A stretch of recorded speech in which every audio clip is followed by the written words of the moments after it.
Hello, good afternoon. Welcome to the BBC News at 1. The Prime Minister has defended the work of the security services amid questions about how the Islamic State militant known as Jihadi John was able to leave the UK for Syria. Mohammed Emwazi, a computer graduate from West London, was known to British intelligence. Speaking at a news conference in Cardiff, David Cameron said he wouldn't comment on specific cases, but said that the security services are courageous and effective at protecting Britain. Our security correspondent, Frank Gardner, reports. A quiet, good-natured boy from a loving family. Mohammed Emwazi grew up in Britain, got his degree from a London university. Yet somewhere down the line, he turned into this.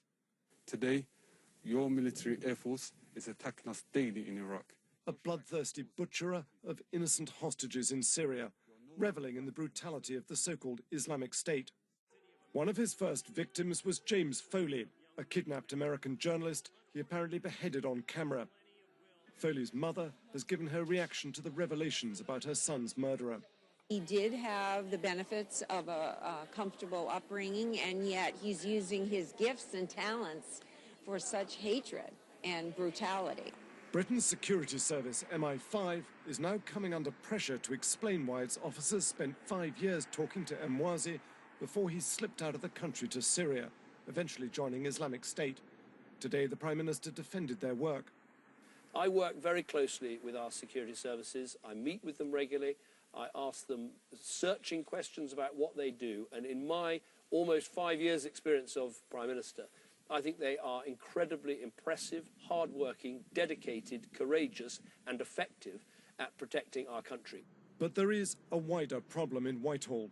This country has yet to find an effective way of protecting the public from suspected dangerous individuals when there's not enough evidence to convict them in court.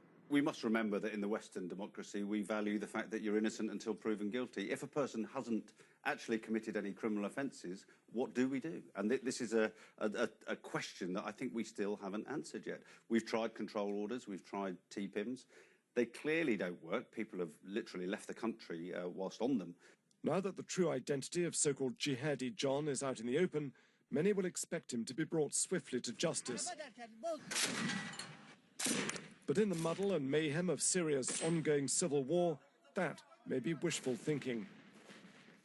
And Frank is with me. How damaging, Frank, is this particular case of Mohammed Emwazi for the security services, do you think?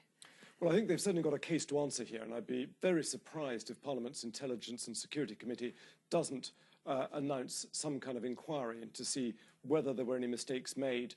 But rather, as you heard there from Chris Phillips, a former counter-terrorism officer, it's a really tricky thing, this, because, you know, we live in a democracy, thank goodness. If we were a dictatorship, people would just lock you up on suspicion.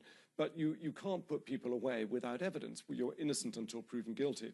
And there is this grey area here where there are people where intelligence suggests that they are a danger to the public, that they've got jihadist or extremist sympathies. They might not just be jihadists, they might be far-right, you know, various other forms of extremism. But the problem comes that you can't just lock people up. So they are at large, they talk to them. Goodness knows how many people MI5 talk to, some of whom possibly say, OK, we'll become informants, and we never hear about them. But look at the number of terrorism plots that have been stopped in this country the last few years, a heck of a lot. So you have to assume that some of them have worked.